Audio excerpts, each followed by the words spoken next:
Assalamualaikum warahmatullahi wabarakatuh. Perkenalkan, nama saya Nur Halifasana. Saya dari mahasiswa STAI Bulwatan Duri.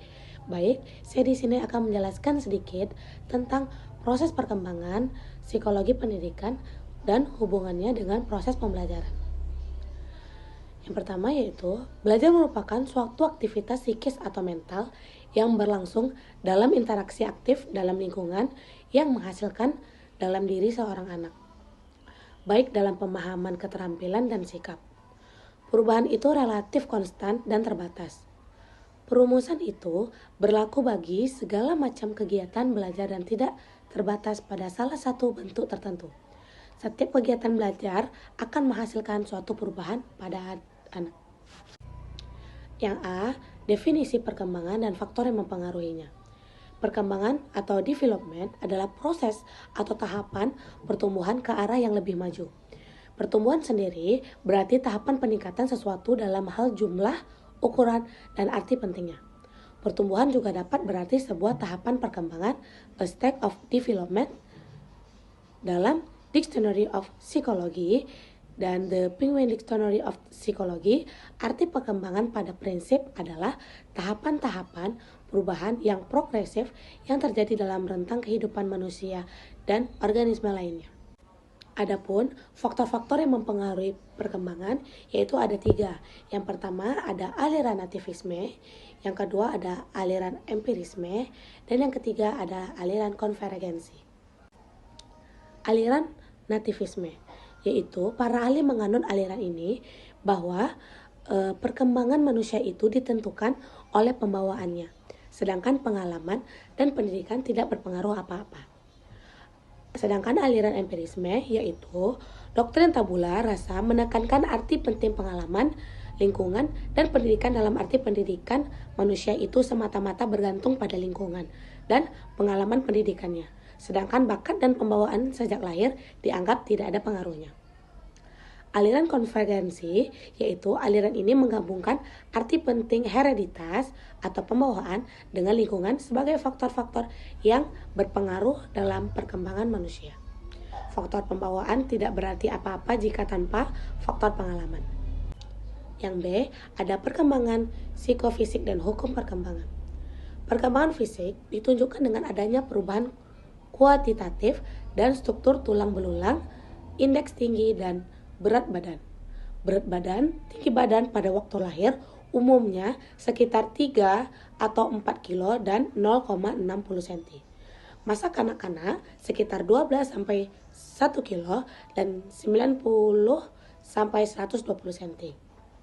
Pada awal masa remaja sekitar 30 sampai 40 kilo dan 140 sampai 160 cm. Selanjutnya, kepesatan berubah berkurang bahkan menjadi mapan. Yang B, perkembangan bahasa siswa.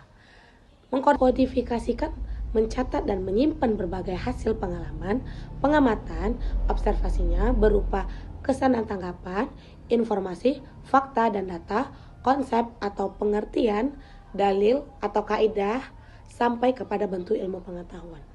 Yang kedua, mentransformasikan dan mengolah berbagai bentuk informasi tersebut di atas melalui proses berpikir dengan mempergunakan kaidah-kaidah logika. Yang ketiga, ada perkembangan kognitif siswa, yaitu istilah kognitif berasal dari kata kognitif yang berarti mengetahui. Dalam arti luas, cognition atau kognisi ialah perolehan, penataan, dan penggunaan pengetahuan. Baik, selanjutnya ada hukum perkembangan. Yang pertama ada hukum konvergensi. Perkembangan manusia pada dasarnya tidak hanya dipengaruhi oleh faktor pembawaan sejak lahir, tetapi juga oleh lingkungan pendidikan. Yang kedua ada hukum perkembangan dan pengembangan diri. Dari usaha mempertahankan diri ini berlanjut menjadi usaha untuk mengembangkan diri. Naluri pengembangan diri pada anak antara lain memanifestasikan dalam bentuk bermain untuk mengetahui yang ada di sekelilingnya. Yang ketiga ada hukum masa peka. Peka artinya mudah terangsang atau mudah menerima stimulus. Masa peka adalah masa yang tepat yang terdapat pada diri anak untuk mengembangkan fungsi-fungsi tertentu. Yang terakhir ada fungsi kesatuan anggota badan, yaitu proses perkembangan fungsi-fungsi organ jasmania tidak terjadi tanpa diiringi proses perkembangan fungsi-fungsi rohania. Dengan demikian, suatu tahapan perkembangan tidak terlepas dari tahapan perkembangan selanjutnya. Baik, adapun kesimpulan dari beberapa materi di atas, yaitu yang pertama ada perkembangan adalah rentetan perubahan jasmani dan rohani manusia menuju ke arah yang maju dan sempurna. Yang kedua ada faktor yang mempengaruhi perkembangan. Yang pertama ada faktor intern dan faktor ekstern. Yang ketiga ada perkembangan psikofisik siswa, yaitu perkembangan fisik, bahasa, kognitif, dan perilaku sosial. Yang keempat yaitu ada hukum perkembangan. Yang pertama ada hukum konvergensi, yang kedua hukum perkembangan dan perkembangan diri, yang ketiga ada hukum masa peka, dan yang terakhir ada hukum kesatuan anggota badan.